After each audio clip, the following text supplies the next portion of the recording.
Qu'est-ce qu'on dit? Lisons un peu. Ça, c'est à Massissi. Après le bombardement des positions rebelles dans la chefferie d'Osso, Banyungu, plusieurs villages passent sous contrôle des forces gouvernementales. Ah, Torate ou bien toujours récupéré Bamasolo. On continue. Les villages de Ndete, Moulema, Luke et Kichonja, dans la chefferie d'Osso, Banyungu, territoire de Massissi, au Nord Kivu, sont passés sous contrôle des forces gouvernementales après 2 jours d'intenses combats. D'après nos sources dans la zone, des combats, c'est après le bombardement des positions rebelles dans cette partie du territoire de Massissi. La nuit de lundi à mardi, permettant ainsi aux FARDC, ici les FARDC, oh, nous avons raté la guerre, il faut qu'on fasse des concessions. Les FARDC, on dit les FARDC, appuyés par les Ouazalendo d'Oba FARDC Nabiso, de lancer une opération terrestre dans l'objectif de récupérer ces villages qu'ils ont perdus il y a environ 1 mois. Objectif atteint jusqu'ici. Mardi et mercredi, des détonations d'armes lourdes et légères se faisaient entendre dans la zone de combat. Des forces gouvernementales ont mis à contribution leur artillerie lourde pour déloger les rebelles de ces villages. Nos sources rapportent que les rebelles se sont repliés vers Kassopo. Un mouvement de population a été signalé dans la zone suite à ces affrontements. Les habitants de ces villages se sont rendus dans la forêt et d'autres dans les groupements voisins de Waloa, Yungu, dans le territoire de Walikale, pour se mettre à l'abri des violences armées. Leur situation humanitaire dans les zones d'accueil demeure volatile. Boyoki, hein? Ok. Nous sommes à Doha. Sur terrain, là, nous récupérons nos terrains, nous nous battons. J'ai lu pour vous. Tapotez, s'il vous plaît. Ah, bande Nini ni Boyoko. Je ne veux même pas tapoter. Ah, Zambi. Moi, Makambo, il y a comprendre. Tapoter quand même, ça encourage. Si vous pouvez aussi partager, si vous pouvez aussi vous abonner, c'est ce que nous vous demandons, rien d'autre. Tout c'est une bon, on peut continuer. Problème est raté. Je sais que beaucoup tapoter bon. Tout ça, c'est ce qu'on dit. Ici, je vous mets d'abord.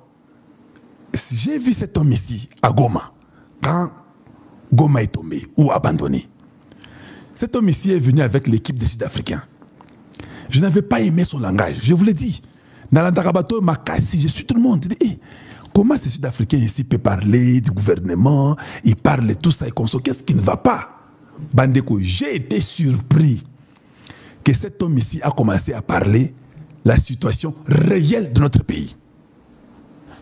Et c'était intéressant. Et j'étais content de voir que finalement, il a compris la réalité. Tout le monde connaîtra la vérité. Bako Sabinoté. Je mets pour vous. Suivons ensemble rapidement et puis nous allons continuer. Kagame is actually one of Africa's biggest problems because Congo is the biggest dissettlement of Africa that causes Africa never to unite. And Kagame is the reason why we've got the Congolese struggle. Kagame est le grand problème que nous avons aujourd'hui. L'instabilité du Congo démocratique, c'est ce qui fait que l'Afrique ne se stabilise pas. Et si cela n'arrive pas, c'est à cause de Kagame le grand problème que nous avons. Papa, cet homme ici était même à Goma, il a fait là-bas pour montrer. Bon, j'ai compris, comme il était dans les zones là qui étaient déjà occupées, il avait peut-être peur de sa vie. Il a seulement fait ça. Mais quand il est parti, on l'interroge, il commence à dire ce qui est dans son cœur. Bolanda. Il dit le grand problème, hein, c'est Kagame. Il va parler de Museveni, il va parler de l'histoire que vous connaissez, comment Museveni a pris Kagame, comment il a entraîné, comment ils sont venus au Congo, comment on a chassé Mobutu, comment Kabila Laurent est venu, tout. Le gars le dit. Pour que je ne puisse pas me répéter en coupant, je mets sans arrêt parce que j'ai déjà tout dit. Suivant. The DRC, my basic understanding is that it's the wealthiest country In Africa, on the continent from a in the mineral world. perspective. In the world, yeah. It's the wealthiest country in the world from a... Non, à ma compréhension, le Congo est le pays le plus riche d'Afrique. L'autre dit que non, pas l'Afrique. Les pays les plus riches au monde. J'ai dit bien le pays le plus riche au monde. a natural resources perspective. 100%. And you're saying Paul Kagame has a part to play in that. Yeah, people don't understand that we always hear about the Rwandan genocide. The Rwandan genocide was started by Paul Kagame. And he started the Rwandan genocide because he wanted to take power by force in a country that would have never elected him into power, because he came from the minority Tutsis who used to be supported by the colonizer and used to be the administrators on behalf of the colonizer. So for Paul Kagame to come back as a Tutsi to come and take power in Rwanda, he needed to do something. And what he did is he started the genocide. He started the genocide by bringing down a plane that had two presidents, Hutu presidents, the Burundian president and the Rwandan president. Paul Kagame and his RFP forces shot down the plane when it was landing back in Rwanda from actually an AU meeting. And when that plane came down, then it inflamed the Hutu people who knew that they were RFP fighters who were trying to take power by force. And so they began to fight against Tutsi people who they felt wanted to come and take over power. While they were doing that, Paul Kagame himself sent his forces to murder his own Tutsi people. Voilà, donc je suis en train de dire ça. Il y a quelqu'un qui m'écrit là-bas, ça c'est Benjamin. Il dit, don't trust that guy, please, Sir Kalonji. He is working for Kagame, that guy, this guy. This is an old show that you are showing. Yeah, but I'm showing that show is the truth. C'est la vérité. Je montre cette vérité-là. Si lui travaille avec Kagame aujourd'hui, je m'en fous. Moi, je prends ce que lui a dit sur Kagame. Le reste là, c'est lui. Mais est-ce que ce qu'il dit n'est pas ça l'histoire que nous connaissons? Parce que cette histoire a surgi. S'il a été acheté, c'est vrai, on peut t'acheter, sauf Kalonji, moi je ne suis pas achetable. Mais quand même, il avait dit ça. Donc maintenant, tu me dis que je ne puisse pas l'écouter. Parce qu'il a dit la vérité. Même les démons connaissent qui est Dieu et ils tremblent. Toi, admettre que Zach a un démon, mais le démon peut connaître que Dieu existe. Comme les démons savaient que Dieu existait, nous voyons aussi que cet individu ici a aussi dit la vérité, même si on ne doit pas le trust. Suivons. On a whole scale level to make it look like a genocide so that he could then have his forces come into Rwanda and take over power militarily under the guise of stopping a genocide against Tutsis. These are all things that are factual. Well documented. Jeez. It is actually something that the International Court of Justice wanted to persecute him for, and then the Americans covered up for him and the French covered up for him so that it wouldn't come out. But Paul Kagame came into power by murdering his own people. Then when he did that, he then took Laurent Kabila, who was now living in Rwanda, to go and take over power from Mobutu Sese Seko. These are the leaders in the DRC. This was in the DRC. And the arrangement that he had with Mobutu is once you're in power, you need to bring some of my own people into your system. And the reason why he wanted to bring his own people into the system is that the Tutsis see themselves as a superior people to Bantus. And so they want to reinstitute something called the Mapororo Tutsi Empire that is going to rule over Central Africa and the Great Lakes. Because if you look where they came from in Uganda, Museveni is Tutsi. And he is the one who trained together with people like Paul Kagame in Tanzania together with our liberation fighters. And when they came from those liberation camps, then Museveni went and took power from Obote, and then he put people like Kagame and the Hutus and the Tutsis into his army and intelligence. They then started murdering non-Tutsis who wanted power in Uganda because they were majorities. And that's how Museveni becomes the president of Uganda as a Tutsi. And then he begins to assist Kagame, together with the Europeans, the Americans, to then create a force that is going to take power in Rwanda. And then they must take power in Rwanda, instill a Tutsi in Burundi, and instill a Tutsi in Congo. So when they then succeeded in getting what do you call him? Kabila into power, Kabila refused to put Tutsis into his government. And when he refused, then Kagame and Museveni then sent their armies and rebels into Congo with an intention to remove Kabila. Kabila then ran to SADC. And that time SADC had an organ, or the military institution was called the organ, which was being headed by Mugabe. And he said, listen, they want to overthrow me.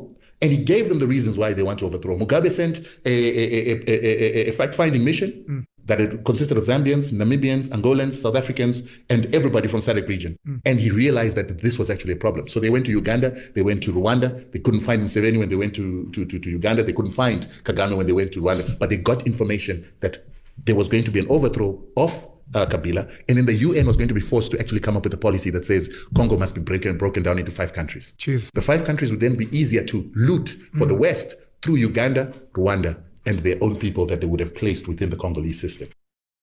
Voilà, vous avez suivi. C'est un Zimbabwéen, je viens même son truc là, il a écrit Zimbabwe là-bas comme ça. Papa, qu'il soit acheté, qu'il soit vendu, ce qu'il a dit là, c'est la vérité. Vous n'avez jamais remarqué, même dans mes émissions, je vous montre l'arrivée des Rwandais au Congo. Parce que si nous laissons ça, nous risquons un jour de croire qu'ils sont Congolais. Non, il faut toujours montrer leurs origines. Chaque fois qu'on vous met un mensonge plusieurs fois, les gens ont tendance à croire que ça devient la vérité. Si lui est parti s'exposer chez les Kagame, on lui a donné l'argent. Au Zimbabwe, il souffre, il n'a pas les moyens pour vivre. Il peut être vendu. Mais est-ce que c'est que la vérité avait menti? Non, il n'avait pas menti, c'était la vérité. Quand, je ne sais pas, moi je mets seulement la vérité qu'il a exposée. C'est ce qui compte pour moi. Et c'est ce qui compte pour nous les Congolais.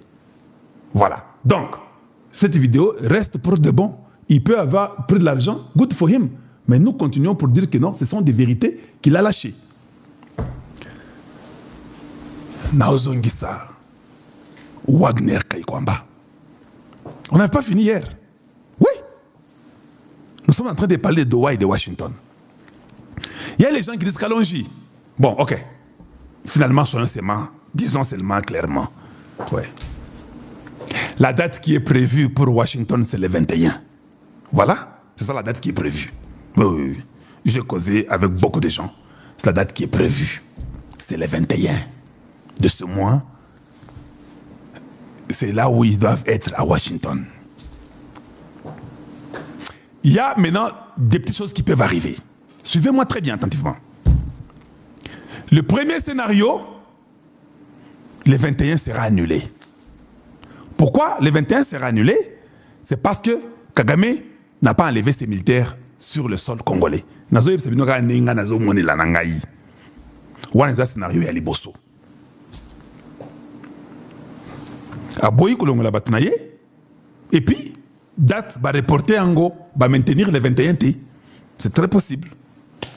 Scénario a mis balé parce que nga lingi ba congolais boza mwana idée vraie na lingi ba kosa binoté.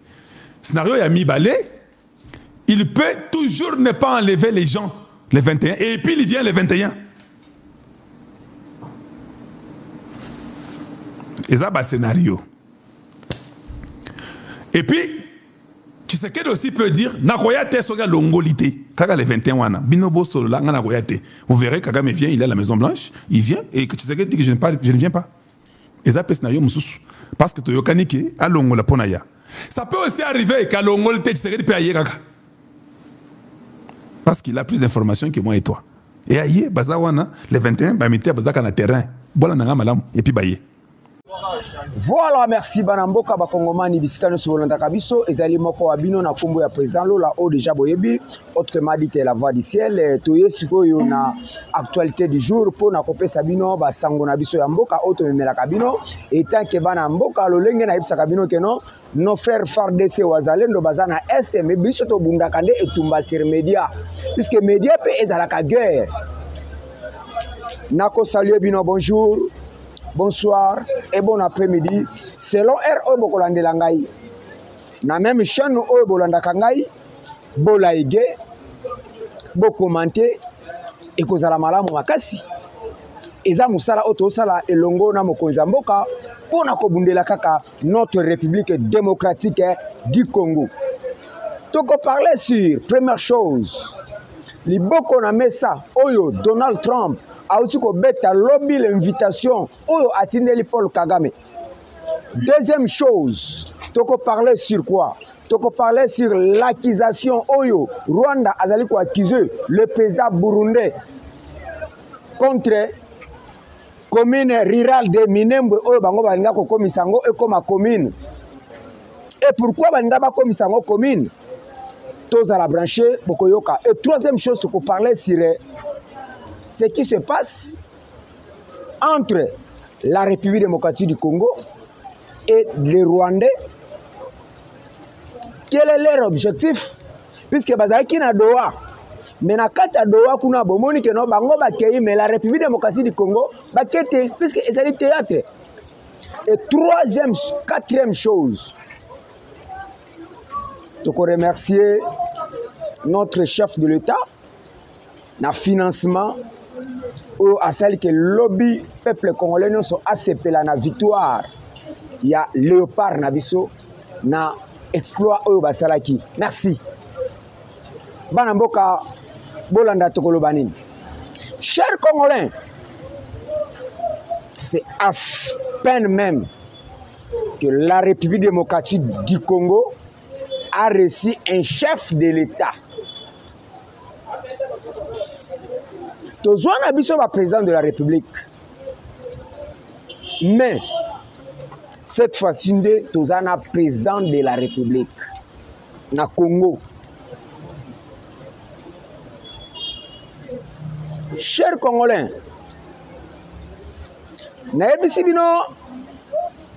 le président Félix a eu côté de la Trump message fort. A Trump a lobby. Na yebi na ngai badatu oyo zali kocha. Pour signer accord de paix. Puisque nous avons 3 accords. Accord de principe, accord de paix et accord d'UL. Il y a 3 accords. Mais le président Félix, je vous assure que non, c'est un grand politicien de carrière. Jamais qu'on ne signe d'huile oyo et tant que les M23 est toujours en RDC. Ah Nzambe. Oyo mutu aboye auta ki wapi kalawana azala ki wapi. Bon, eza réserve. Bisika batu basuka kabisika ne Nzambe abimisaka oya ye. Ndesima nango te komona ozo salema. Puisque en RDC, quel président a konko boya et pas ya États-Unis que nakoyate. Et les États-Unis va comme se soumettre na maloba ya président congolais. Dieu existe toujours. Dieu existe toujours. Le président Félix Absi Donald Trump, tant que les M23 basent toujours dans la sol congolaise, ngai abengi bango les M23 te alobi lorsque les gens de Kagame est toujours dans la sol congolaise na kotiko chama kolona dulu oyote avant ngai na koma fallait tous les M23 tous les mouvements rebelles à Kagame na mona bango sur la sol congolaise te. Si manango ngai na ye to signer dule oyo. Donald Trump a bêti le boko na mesa. Atuni qui est Kagame. Ba meki ko tindela Kagame ba flash. Ba tindeli ba image. Ya bato ba chatembe na États-Unis d'Amérique. Ba tindeli Kagame première image, ba tindeli image. Ya Bel Naden. Batuni Kagame batuni balobi na yo na Bel Naden qui est fort. Deuxième image. Ba continue image à Saddam Hussein. Batindele ba image ya ba tuebele o ba beta katolo na États-Unis d'Amérique. Lelo Kagame ayebisi population na ye abibo serré sentir pe ba membre nyonso ya gouvernement na ye abibo serré sentir na yebi que non les États-Unis ba comment luka mutu nanga mais les États-Unis wana bazaki pour yo lelo fissure koti na kati ya États-Unis et nana memi fissure wana qui a mené les fissures au niveau de les États-Unis d'Amérique, entre les républicains et les démocrates, fissure koti koyo kanalizate. La politique, c'est le monde d'intérêt. Les démocrates, ils ont intérêt à bango. Le cola bazaba criminel. Les démocrates, bazaba criminel. Et des mafieux, des voleurs. Au niveau des États-Unis d'Amérique, bateau ne sont pas même guerre, crime. Bateau même crime na carte Afrique sont des démocrates. Les démocrates bazaba kanani. Ba Ismaël. Et des républicains bazakaba Isaac. Ba Israélien ba Ismaël nde bangonde bazaba démocrate. Lelo oyo ozomona na kati ya États-Unis bakomi divisé puisque Trump alingi paix monde entier. Mais le cola, les démocrates bazaka libota ya nyoka. Des mafieux, des criminels et des pauvres aussi, je peux dire comme ça. Parce que bango bazaba voleur, les démocrates. Nde ozomona guerre ozo rené na est République démocratique du Congo, et ça batumso sont les démocrates. Les Obama, des Bill Clinton, Hillary Clinton, tous ces gens-là. Mais Trump a eu bango, ngana zana mission au Nzamba Saïdine atindinga contre la République démocratique du Congo. Yango ba tu comme on a dernièrement, a tu ko tinda pasteur. Na kata République démocratique du Congo, a uti États-Unis d'Amérique, a yeti awa. Au moni a participer mes basali kilt. Et tant qu'on va tendre main, et pas chef de l'État, le président Félix Balobi, que non, toujours sentir esprit de Dieu Katinaye. Parce que si quand on va vendre, et yebanak. Bino moko bozomona. Le lenge président Félix Azotambu Samboka, le lenge toujours à Bonzambe. Qui croyait que non, Lelo Oyo, le président Félix peut être en vie sans Dieu? Puisque les Rwandais va préparer qu'ils surtout. Et même les politiques en Ambe, abanda ko pesa pouvoir. Azo pesa pouvoir ils a le kola mutu a pesi azo pesa le loko me er moko azo simba esko ko zoabe azo mekayo olia ka fumbwa. Mais si on va pesa mutu loko yepsa mutu na chelo biloko na mesa kende kolia.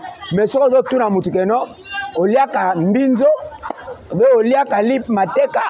Si vous avez un peu de l'eau, si le président Félix Tozo Sala remise et reprise à niveau à Oya, n'a c'est politique à Nambe, les Rwandais de père et de mère. Les Rwandais sont contentés. Et déjà, s'annoncer que bien avant à Kolobakeno, je ne vous dis pas au revoir, mais je vous dis à bientôt. Puisque Yeba Kikeno, cet homme, mon ami Laurent Désiré Kabila. Monaki est le col à Laurent Désiré Kabila, mais or, le président Félix est en réserve 7 de l'Éternel pour libérer la République démocratique du Congo, oh, Kimbangu Lobaka. Et Bangi Sakabisote. Et Bangi Sakabisote, puis c'est prophétie Salanene et Bima. Que non, Moutako libéré Moka ya Congo, Kobimana Maya Nene, ya Kasai.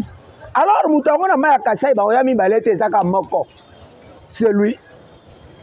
Alors, il y a un moment comme imposé à terminer devant les États-Unis d'Amérique, Amérique à se soumettre. Bomoni, le président israélien aye, azo kitanakati avion a quitté aye à Gumbami.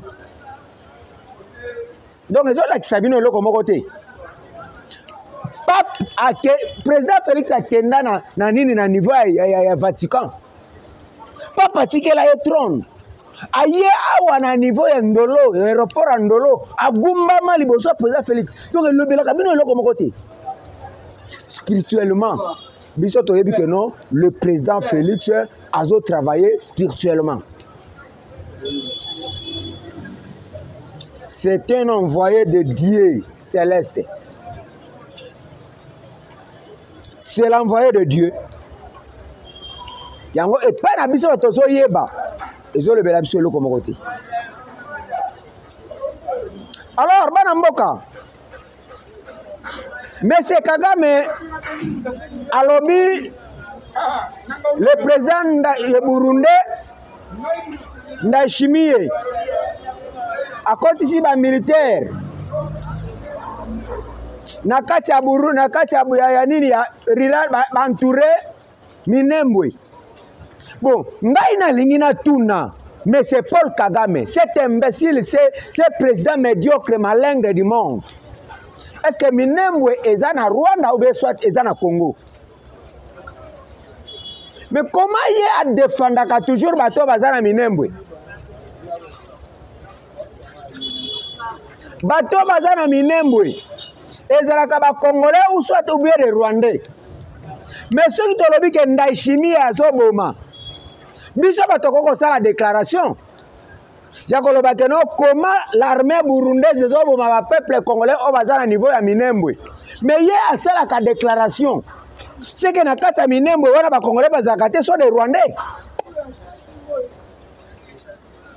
Ceux qui battent la déclaration pour na Minembwe, puisque Minembwe est allé na kati ya République démocratique du Congo. Comment le président congolais a fait la déclaration pour Minembwe? C'est le président rwandais qui fait la déclaration pour Minembwe. C'est que na kati ya Minembwe wana Congolais sont des Rwandais. Bana mboka, to tirer conscience na biso musika. Puisque to bosanité Azarias Ruberwa ayebisaka biso Minembwe est comme ma commune rurale. Pour quel objectif? Il est comme la commune rurale. Pour quel objectif? Bayeba ki babanda kosala. Tangu toyebisaka bino que non ezana ba village mususu na est ya République démocratique du Congo ba exterminer tous les Congolais. Mais terminer tous les Congolais, bazo ba Rwandais, baya ko imposer bango esika wana. Yango zomona lelo na niveau ya Minembwe lelo elakisi déjà Congolais nyonso ke non na Minembwe Congolais azalaka susute comme banani ba Rwandais puisque mutu a défendre, c'est le Paul Kagame qui défend Minembwe à ce moment que nous sommes. Voilà, merci. Poto Koutanina un président catégorique. Si comme mutu aboye ngo tomituna un président ya boye ceux qui azala quitté bazwili biso un individu quelconque batumbato baza ozomona ye mobali mais baza deux fois lokola tuba fayulu lokola tuba de sesanga lokola tuba kabund batie un président de la République akozala ndenge nini mboka kozala ndenge nini. Malgré le 15 décembre, tozo zelayo, mais toko l'action que nous biso to format kio. Et au yemi température na biso, tozakana combien de niveau? Tala kamutoyo. On l'appelle que je donne à Tshisekedi 41 jours. Malingre que tu es toi. Yo yena kata ide pes le kola mutu moko awuti so ah tala. Merci pour ide pes formé bino et sali bino hein. Ça va? Tous les labino. Bateau, cher Congolais. Ceux qui bateau, bazala qui ba Congolais ya solo. Malgré n'a pas ça qui biso si on appelle ça qui bino mais Esprit Saint et zona makamusus. Bateau ceux qui bazaki na bolingo ya Congo. Bateau ozomona soit disant les opposants. Na oyo sala mana est la République démocratique du Congo. Mais les bazars, même moral, na Tshisekedi.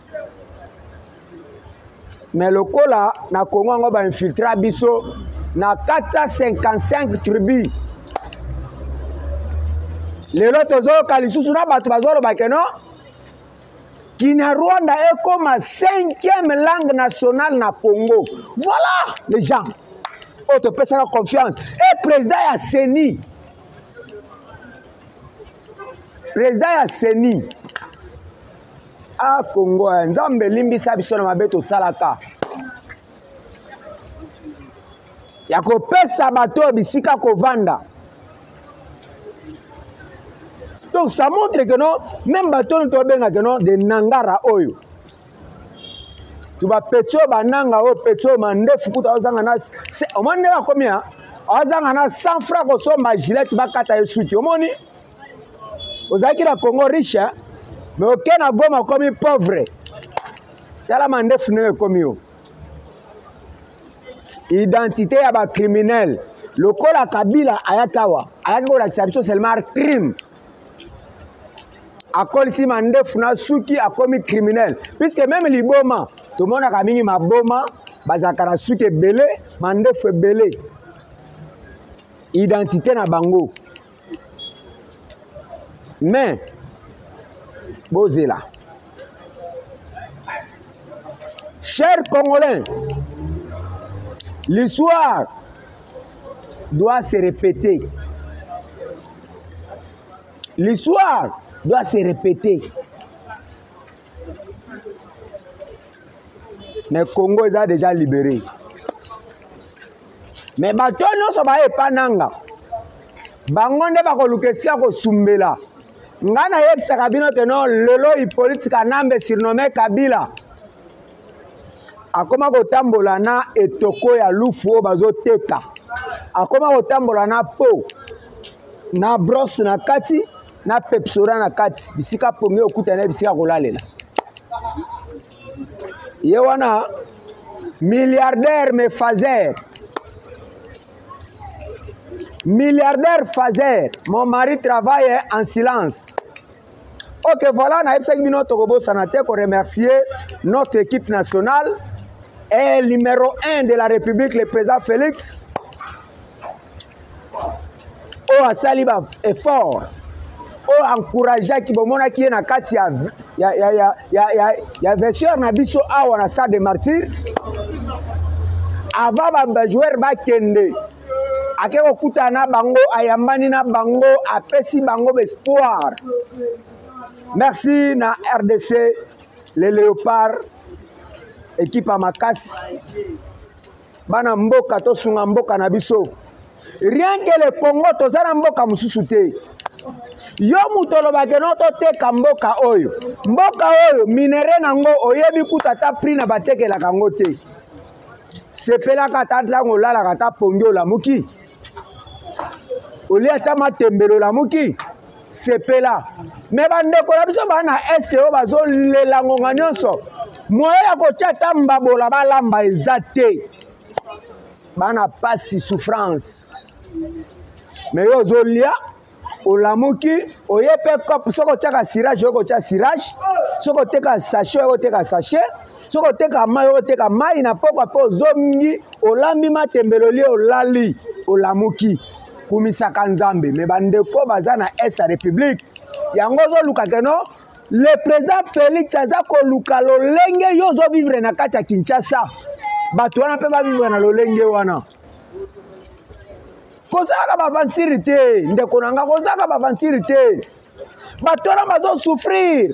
Bazanga même esika ko chamba bola po moto pela. Alinga chamba bola boye boum allez akimi. Mais yo zo lia zo la mukozo la pongyo la muki. Tokumisa Nzambe o atindeli biso le président Félix pour la libération de la République démocratique du Congo. Voilà, merci. Tout ce pays la nomination, il y a président de l'Assemblée nationale, Aimé Bosch, au Abimi président de l'Assemblée nationale. Mais comment ça n'a été au Yebisaki Biso?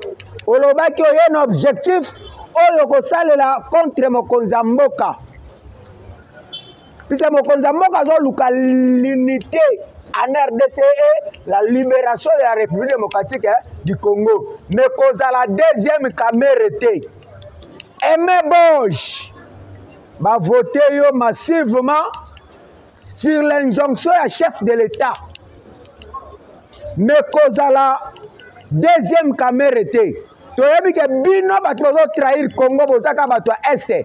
Moi, je ne marche pas les mots dans le Bakango vérité. Voilà, merci. au message na live no peuple congolais na Seambula to na Seambula mais pona bolingo ya mboka na kutana ndeko nanga Jonathan oyo kaka na même chaîne oyo epesaka bino d'actualité du jour. Merci. Bon contacter nga na plus de 143 89 24 24 851 le président Lola. Oyo no sakobenga nga na numéro oya kozwa ngai soko zwinga te obenga na numéro ya ndeko na ngai Jonathan ekoleka vraiment tokosolola malamu vraiment ciao merci à demain.